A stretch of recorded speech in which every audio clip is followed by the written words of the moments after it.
Guys, ito oh. Mataba ito nung ano.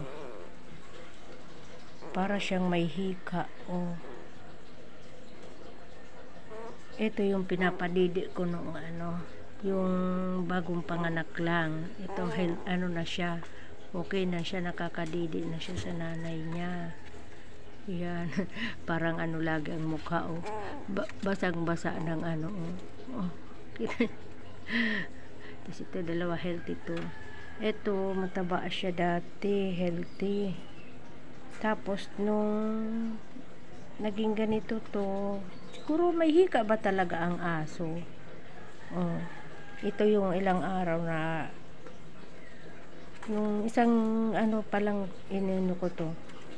Siguro mga 4 na araw na to ngayon na pinapadidi ko sa ano, ganito. Yung syringe, ganito. Dinapan, parang, hindi naman to dropper, syringe to. Tinanggal ko lang yung karayong, tapos pinapadidi ko dito. Kasi nga, nag-start lang siya, healthy siya nung ano, noon. Mataba siya. Nag-start lang siya, naging ganyan nung etong magnanay, yan yung anak nung ano, kapatid nito ito. Yan si Balmon, tsaka yung nanay, si Naomi. Nag-away sa harapan ko mismo, hawak ko ito. Tapos parang nagulat pa siya, tapos biglang na ano yung ano, biglang na parang na ano yung ano niya, yung pagkagulat niya na ano yung ano, nag-chill siya. Parang natakot siya. Biglang nag-ano yung mata niya. Siguro na ano siya, yun nga yung pagkagulat niya, yung nag-away. Malakas kasi yung boses niya, yan, yung kapatid niyang yan. Yan. Biglang nag-away yung magnanay. Tapos nagulat siya, yan nag-chill siya, tapos nag-seizure. Tapos yan na yun, yung result. Siguro nung ano pa lang yun, 3 days, makalipas 3 days, 4 days pa lang makalipas yung pag-away ng ano, kapatid niya, tapos ng nanay nila. Tapos yan na yung naging result. Yung pag-chill niya, tapos pag-seizure niya. Seizure, chill, parehas pala. Yan. Hindi na siya na ano, tas hindi na siya nagdidi sa nanay. Pumayat na siya, mataba siya dati. Tas ginagawa ko, yun, pinapadidi ko nga sa ano, dropper. Tas yun ang ano niya, paghinga niya, parang sumasabay lahat. Parang may hika ba, may asthma. Tapos ngayon, kagabi, napadidi ko pa siya kaninang yung mga alauna, siguro yun, alauna ng madaling araw. Kaya nga gumigising ako ng madaling araw para lang dito padidihin ko siya, tapos bago ako matulog pinapadidi ko siya. Ngayon ayaw niya na, hindi na bumubuka yung bibig niya, ayaw niya nang ibuka. Dati nagdididi siya pag inaano ko ng nito, ginaganyan ko, ngumanga siya. Ngayon ayaw na. Ayaw na. Siguro grabe na yung ano, pag ano mo. Yan sabay-sabay yung pag humihinga siya, parang may hika. Ayan. Kawawa naman. Kawawa naman yan. So yan guys, update lang, parang mababawasan yung isang ano, 3, 4 sila. Yun yung ano, healthy yung ano.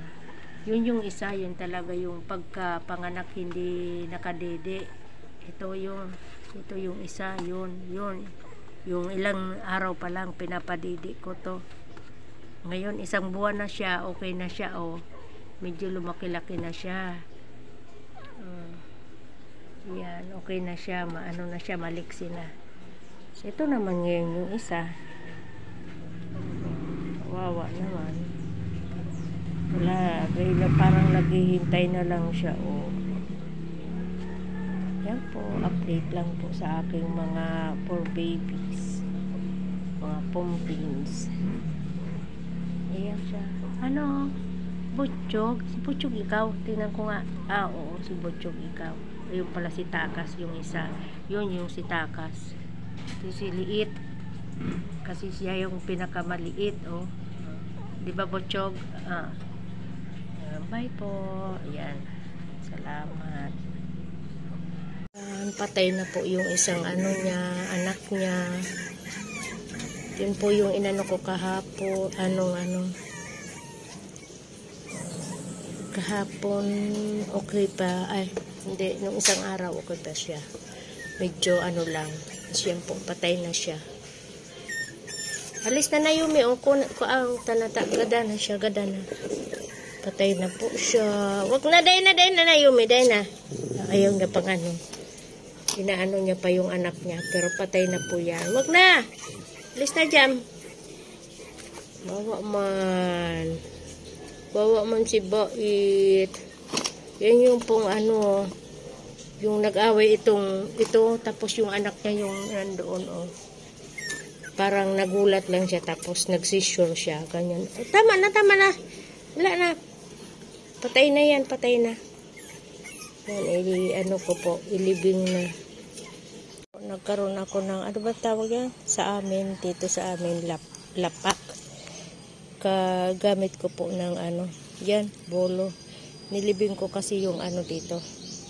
Yung nagbungkal ako ng lupa, pinalalim ko masyado. Binilibing ko yung aso, yung tuta. Dito ito sa likod ng namin. Kita nyo, oh. Pakanti po ito. Oh. Malawak tong dito, oh.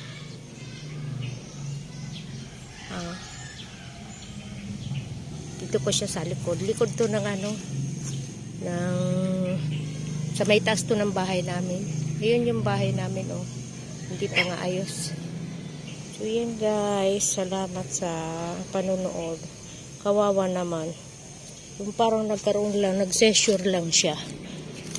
Tapos yun, hindi na siya, sakit ng kamay ko, oh. Sakit. Oh, nasugat siya sa pagbungkal ko ng lupa. Bye guys, salamat. Sakit siya, oh. Nasugat. Bye bye, salamat sa panonood. Kawawa naman yung aso ko.